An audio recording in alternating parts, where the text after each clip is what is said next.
அதாவது dollar and gold are considered to be stable investments across the world. So இப்போ பார்த்தீங்கன்னா ஒன்று அந்த லாங் டேர்ம் இன்வெஸ்டர்ஸோ இல்லை பெரிய இன்வெஸ்டர்ஸோ ஒன்று டாலர் வாங்குவாங்க, ஏன்னா அது ஸ்டேபிள்னு சொல்லி, இல்லாட்டி கோல்டு வாங்குவாங்க. ஸோ டாலர் இறங்குனா கோல்டு ஏறும், கோல்டு ஏறுனா டாலர் ஏறும். டாலர் நிறைய இடங்களில் வீழ்ச்சி அடைய ஆரம்பிச்சதுனால அக்ராஸ் மல்டிபிள் கரன்சிஸ் இப்போ எல்லாருமே கோல்டுக்கு மாற ஆரம்பிச்சிட்டாங்க. இன்னொரு 1 to 1.5 years டைம் ஃப்ரேமில் 7500 to 8000 வரைக்கும் கோல்டு போகிறதுக்கான வாய்ப்புகள் நிறைய இருக்குது. ஒரு 2-3 வருஷ காலகட்டத்தில் கோல்டு குறையறதுக்கான வாய்ப்புகளே கிடையாது.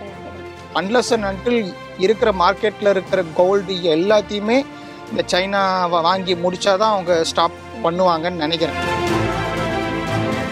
பேட்டி பிரைம் நேயர்களுக்கு வணக்கம். ரீசெண்ட் டேஸ்ல பார்த்தோம் அப்படின்னா தங்கத்தோட விலை அப்படிங்கிறது நாளுக்கு நாள் அதிகரிச்சு வந்துட்டு இருக்கு. வெள்ளியினுடைய விலையுமே நாளுக்கு நாள் அதிகமாயிட்டே வந்துட்டு இருக்கு அப்படிங்கிற செய்தியை பார்த்துட்டு தான் வந்துட்டு இருக்கோம். வரலாறு காணாத உச்சம் அப்படிங்கிற மாதிரியான அந்த தலைப்புகளையுமே நம்ம கேட்டுதான் வந்துட்டு இருக்கோம். பொதுவா இந்தியா மாதிரியான நாடுகள்ல எல்லா குடும்பங்களுக்குமே தங்கம் வாங்குறது இல்லைன்னா தங்கத்துல ஒரு முதலீடு பண்ணி வைக்கிறது அப்படிங்கிற விஷயம் ஒரு சேஃபானது அப்படிங்கிற ஒரு நம்பிக்கை நிச்சயமாகவே இருந்து வந்துட்டு இருக்கு. என்னதான் பல்வேறு முதலீட்டு வாய்ப்புகள் வந்தாலுமே கண்டிப்பா தங்கத்தை வாங்கி வைக்கிறது அப்படிங்கிறத அவங்க மிஸ் பண்ணவே மாட்டாங்க அப்படின்னு தான் சொல்லணும். அப்படி இருக்கக்கூடிய சிச்சுவேஷன்ல இந்த தங்கத்தினுடைய விலை உயர்வு அப்படிங்கிறது பொதுவாக எல்லாருக்குமே என்ன மாதிரியான பாதிப்புகளை ஏற்படுத்தும், இல்லைன்னா இப்ப தங்கம் வாங்குறதோ விற்பதோ சரியாக இருக்குமா, அப்படி தங்கம் வாங்கணும் அப்படின்னா எந்த நேரத்தை பார்த்து நம்ம வாங்கணும் அப்படிங்கிற மாதிரியான விஷயத்தை பத்தி இன்னைக்கு பேசுறதுக்காக நம்ம கூட யார் இருக்காங்க அப்படின்னு பார்த்தோம்னா பொருளாதார நிபுணர் திரு ராஜேஷ் சார் நம்ம கூட இருக்காங்க. அவங்க கிட்ட இந்த விஷயத்தை கேட்டு தெரிஞ்சுக்கலாம் வாங்க. வணக்கம் சார். வணக்கம். தங்கத்தோட விலை உயர்வு அப்படிங்கிறது நான் சொன்ன மாதிரி ரீசெண்ட் டைம்ஸ்ல டெய்லியுமே அதிகமாயிட்டு இருக்கு. இன்னைக்கெல்லாம் பார்த்தோம் அப்படின்னா 56,360 அப்படிங்கிற ரேஞ்ச்ல தான் இருக்கு. தங்கம் விலை உயர்வுக்கு என்ன காரணம்? முக்கியமா 3 காரணங்கள் இருக்கு. இப்போ ஃபர்ஸ்ட் காரணம் அப்படின்னு எடுத்துக்கிட்டோம்னா டாலரோட ஸ்டெபிலிட்டி கொஞ்சம் குறையுது. இப்போ அதாவது dollar and gold are considered to be stable investments across the world. So இப்போ பார்த்தீங்கன்னா ஒன்று அந்த லாங் டேர்ம் இன்வெஸ்டர்ஸோ இல்லை பெரிய இன்வெஸ்டர்ஸோ ஒன்று டாலர் வாங்குவாங்க, ஏன்னா அது ஸ்டேபிள்னு சொல்லி, இல்லாட்டி கோல்டு வாங்குவாங்க. ஸோ டாலர் இறங்குனா கோல்டு ஏறும், கோல்டு ஏறுனா டாலர் இறங்கும். இந்த மாதிரி ஒரு relationship between gold and dollar. இப்போ என்ன ஆச்சுன்னா யூஎஸில் கரன்சிஸ் நிறைய பிரிண்டிங் பண்ணதுனால யூஎஸோட பணவீக்கம் அதிகமாகி அந்த பணவீக்கத்தினால டாலர் நிறைய இடங்களில் வீழ்ச்சி அடைய ஆரம்பிச்சதுனால அக்ராஸ் மல்டிபிள் கரன்சிஸ் இப்போ எல்லாருமே கோல்டுக்கு மாற ஆரம்பிச்சிட்டாங்க. ஸோ அந்த யூனிவர்சல் இன்வெஸ்டர்ஸ் கோல்டு பக்கம் மூவ் ஆகும்போது அந்த சைடு டிமாண்டு ஜாஸ்தி ஆனதுனால ஸோ கோல்டோட விலை ஏறுது. That's number 1. ரெண்டாவது ஃபெட் ரேட்டோட இம்பேக்ட். இப்போது ஃபெட் ரேட்டோட இப்போ ரேட்டை இன்க்ரீஸ் பண்ணி வச்சுருக்காங்க. இப்போ இன்க்ரீஸ் பண்ணி வச்சதுனால டாலரில் இன்வெஸ்ட் பண்ணுறதை விட it's more safer to invest in bonds அப்படிங்கிறதுனால இப்போ எல்லாரும் ரேட் இன்க்ரீஸ் பண்ணி வச்சுட்டு எப்போ வேணால் அந்த ரேட்டு குறைக்கலாம் அப்படிங்கிற பயத்தில் என்ன ஆகுதுன்னா டாலர் பக்கம் எல்லாரும் மூவ் ஆக ஆரம்பிக்கிறாங்க. So that's number 2. மூணாவது ரீசன் பார்த்தீங்கன்னா சைனா இஸ் அக்யூமுலேட்டிங் கோல்டு. எந்த கண்ட்ரியை பார்த்தீங்கன்னாலும் ஒரு ஸ்டேபிளாக ஒரு கரன்சி வச்சுக்கணும், ஒரு ஸ்டேபிளாக இன்வெஸ்ட்மெண்ட் வச்சுக்கணும் அப்படிங்கிற ஒரு லாங் டேர்ம் பர்ஸ்பெக்டிவில் பார்த்தா ஸோ கோல்டு தாங்கிறதுனால இப்போ Chinese are started accumulating dollars.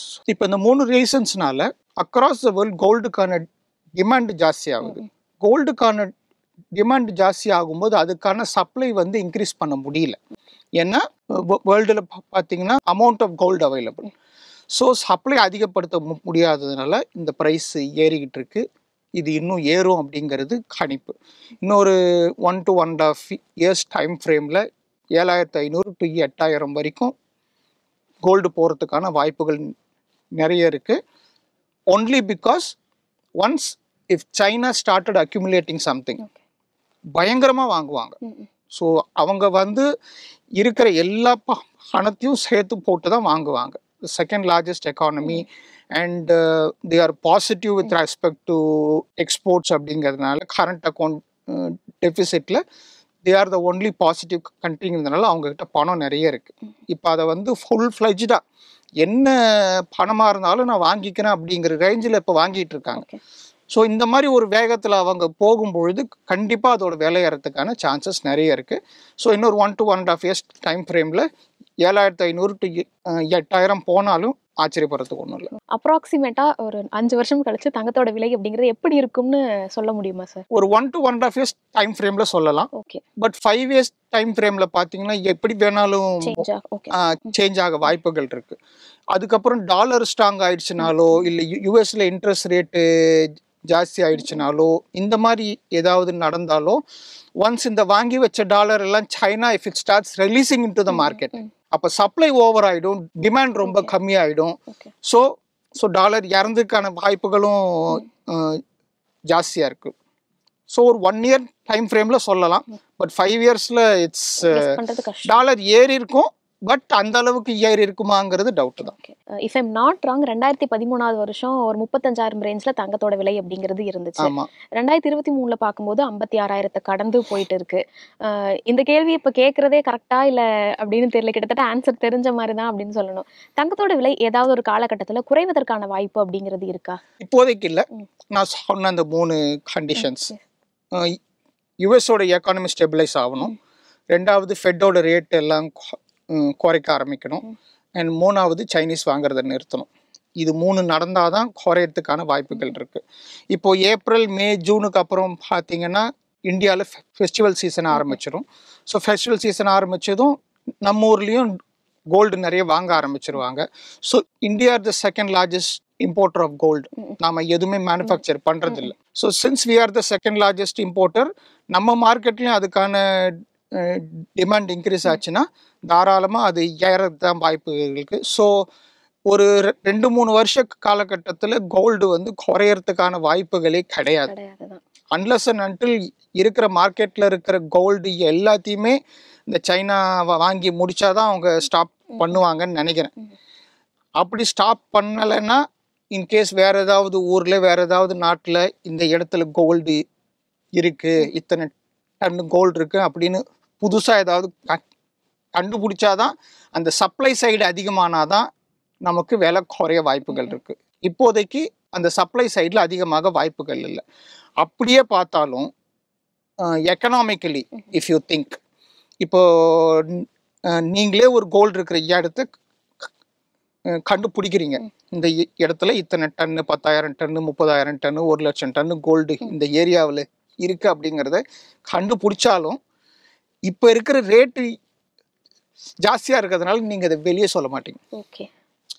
Okay, இப்போ அதை சொல்லிட்டோம்னா people will stop buying the gold, considering okay இனிமேல் சப்ளை அதிகமாகும், ஸோ கோல்டோட மெதுவாக வாங்கிக்கலாம், விலையெல்லாம் குறையட்டும் அப்படின்னு சொன்னால் இங்கே உங்களுக்கு loss. So what you will do, ஸ்லோவாக யாருக்கும் தெரியாமல் அங்கே மைனிங் பண்ணி மேனுஃபேக்சர் பண்ணி ஸ்லோலி இன்டு த மார்க்கெட் அமுச்சுக்கிட்டே இருப்பீங்க. ஓகேவா? ஸோ யாருக்குமே கோல்டோட விலை குறையணுங்கிற எண்ணம் யாருக்குமே கிடையாது இப்போதைக்கு. ஸோ ஃப்ரம் த சப்ளை சைடும் ஏதாவது கண்டுபிடிச்சாலும் அது வெளியே வரதுக்கு வாய்ப்புகள் இல்லை. ஸோ இந்த 5 yearsல கோல்டோட விலை கொஞ்சம் குறைஞ்சாலும் ரொம்ப அபரிதமாக குறையிற அளவுக்கு வாய்ப்புகள் கிடையாது. ஒரு 4 to 5 years பேக்கோ 6 years பேக்கோ நமக்கு ஆல்மோஸ்ட் 1990 வந்தது கோல்டு இல்லையா? ஸோ அந்த மாதிரிலாம் அபரிதமாக குறையறதுக்கான வாய்ப்புகள் கிடையாது. ஒரு 100 ரூபா 150 ரூபா 200 ரூபா மேக்ஸிமம் 500 அவ்வளவுதான் குறையறதுக்கான வாய்ப்புகள் இருக்கு. பெரிய அளவுல மிச்சப்படுத்துற மாதிரி எல்லாம் வாய்ப்பு இல்ல. இப்போ இதுக்கு முன்னாடி காலகட்டத்தில் தங்கம் ஆல்ரெடி கொஞ்சம் வாங்கி வச்சிருந்தாங்க அப்படின்னா அவங்களுக்கு இந்த விலை அதிகரிப்பு இல்லைன்னா தொடர்ந்து அதிகரிக்கக்கூடிய தங்கத்தினுடைய விலை அப்படிங்கிறது ஏதாவது ஒரு வகையில சாதகமான சான்சஸோ சாதகமான ஒரு வாய்ப்புகளோ ஏற்படுத்துமா ஏதாவது ஒரு வகையில? இப்போ சாதகம் அப்படின்னு சொல்லி பார்த்தீங்கன்னா இன்னைக்கு அவங்க வாங்கி வச்சிருக்க அசட்டோட அந்த அப்ரிசியேஷன். ஸோ 1983 இந்த மாதிரி காலகட்டத்தில் ஒரு சவரனோட விலை வந்து 1800 தான் 1983ல. இப்போ எங்களோட தாய்மார்கள் தந்தைமார்கள் அவங்கெல்லாம் வாங்கி வச்ச கோல்டு எல்லாம் பார்த்தீங்கன்னா இப்போ ஏகப்பட்ட அப்ரிசியேஷன். 1800லேருந்து இப்போ 56,000 60,000 வரப்போ. ஸோ இந்த மாதிரி அசட்டோட அப்ரிசியேஷன் நம்பர் 1. இப்போ unless and until you sell it நம்ம அந்த அப்ரிசியேஷனை என்ஜாய் பண்ண முடியாது. ஸோ கோல்டு நீங்கள் வேற கோல்டா வேற நகையாக மாற்றினாதான் உங்களுக்கு அந்த கோல்டோட ஃபுல் ப்ரைஸ் உங்களுக்கு கிடைக்கும். அப்படி கோல்டோட ஃபுல் ப்ரைஸ் உங்களுக்கு வேணும்னா ஒன்று you have to go to the government and change your normal gold into paper gold or gold bonds. So நீங்கள் அதை அப்படி மாற்றலாம். இல்லாட்டி கோல்டை விற்று பணமாக்கணும் அப்படின்னு சொன்னால் யார் வாங்கினாலுமே அந்த ஒரு 10% கம்மி பண்ணிட்டு தான் வாங்கிப்பாங்க. ஏன்னா அந்த 10% தான் அவங்களுக்கு மார்ஜின், ப்ளஸ் இம்ப்யூரிட்டிஸ் அது இதுன்னு எல்லாமே போகும். ஸோ இப்போ நீங்கள் இதை மாற்றிட்டு இன்னொன்று வாங்கணும்னு நினச்சாலும் 18%, 19% செய்கூலி சேதாரம் அப்படின்றது. ஸோ இப்போதைக்கு இருக்கிற கோல்டை அப்படியே வச்சிருக்கிறது தான் நல்லது. நீங்கள் வாங்கி வச்ச கோல்டு நல்லா அப்ரிஷியேட் ஆயிருக்கு. இந்த டைம்ல விலை அதிகரிக்கக்கூடிய டைம்ல அந்த கோல்டை வாங்கி வச்சுக்கிறது பெட்டரா இருக்குமா சார்? இப்போ வாங்கலாமா? தாராளமாக வாங்கலாம். நான் ஃபர்ஸ்ட் சொன்ன மாதிரி சைனா வந்து வாங்கி அக்யூமுலேட் பண்ணிட்டு இருக்கிறதுனால இன்னொரு 1 இயர்ல 1.5 இயர்ஸ்ல 7,500 to 8,000 போகிறதுக்கான வாய்ப்புகள் இருக்கு. இப்போ ஆல்மோஸ்ட் 5,600 அந்த மாதிரி ரேஞ்சில் இருக்குன்னு வச்சுக்கிட்டாலும் 5,600 to 8,000 it's almost 50% returns in 1 year. So தாராளமாக அக்யூமுலேட் பண்ணலாம். உங்களோட எமர்ஜென்சி ஃபண்ட் இருக்கு இல்லையா, நீங்கள் சேர்த்து வச்சுருப்பீங்க ஒரு 3 மாத சேலரி 6 மாத சேலரி அப்படின்னு சொல்லி, அது எல்லாத்தையுமே நீங்கள் you can take it from mutual fund and accumulate it into gold piece or gold paper gold ETF. So இந்த மாதிரி எங்கே இன்வெஸ்ட் பண்ணி வச்சிங்கனாலும் உங்களுக்கு தாராளமாக ஒரு 2 வருஷத்தில் 50% ரிட்டர்ன்ஸ் வரதுக்கான வாய்ப்புகள் இருக்குது. தங்கம் விலை அதிகரிக்கு அப்படிங்கிற காரணத்துக்காக உடனே அவசரமா போய் அந்த பிசிக்கல் கோல்டு தான் வாங்கணும்னு இல்லாம இந்த மாதிரியான விஷயத்த ஆல்டர்னேட்டிவ்ஸா பண்ணுனா பெட்டரா இருக்கும் அப்படின்னு தான். பிசிக்கல் கோல்டு இப்போ நீங்கள் வாங்குனீங்கன்னா ஒரு 1000 ரூபாய்க்கு கோல்டு வாங்குனீங்கன்னா அதுக்கு 250 ரூபா அவன் செய்கூலி சேதாரம் போடுவான். ஸோ அந்த 1,250 இஸ் யுவர் ஆக்சுவல் ப்ரைஸ். 1,250க்கு நீங்கள் வாங்குறது அந்த 250 ரூபா உங்களுக்கு லாபம் வரணும்னா கோல்டு வந்து 25% ஏறணும். அந்த 25% ஏறனா தான் நீங்கள் பிரேக் ஈவன் ஆவீங்க. அந்த பிரேக் ஈவன் ஆன பிறகு அதுக்கப்புறம் இன்னொரு 20% 30% நீங்கள் தந்தால் தான் அது உங்களுக்கு லாபம். ஸோ இந்த மாதிரி ஃபிசிக்கல் கோல்டாக வாங்காமல் எவ்வளவு கம்மியாக செய்கூலி சேதாரத்தோடு வாங்க முடியுமோ அந்த மாதிரி இப்போ வாங்கி வச்சுக்கிறது நல்லது. இல்லைன்னா ETF, கோல்டு பீஸு, கோல்டு ப்ரைஸை பேஸ் பண்ணியிருக்கிற மியூச்சுவல் ஃபண்டு இந்த மாதிரி வாங்கி வச்சுக்கலாம். தங்கம் விலை வந்து தொடர்ந்து அதிகரிச்சுட்டே வர்றதுங்கிறது நம்ம எல்லாத்துக்குமே தெரிஞ்ச விஷயம் அப்படின்னு ஆயிடுச்சு. இந்த டைம்ல தங்கத்தை வாங்கலாமா இல்லைன்னா இதுக்கு முன்னாடி வாங்கியிருந்தா என்ன மாதிரியான வாய்ப்புகள் இருக்கு அப்படிங்கிறத பத்தி எங்களுக்கு விளக்கமா சொன்னீங்க. ரொம்ப நன்றி சார். நன்றி.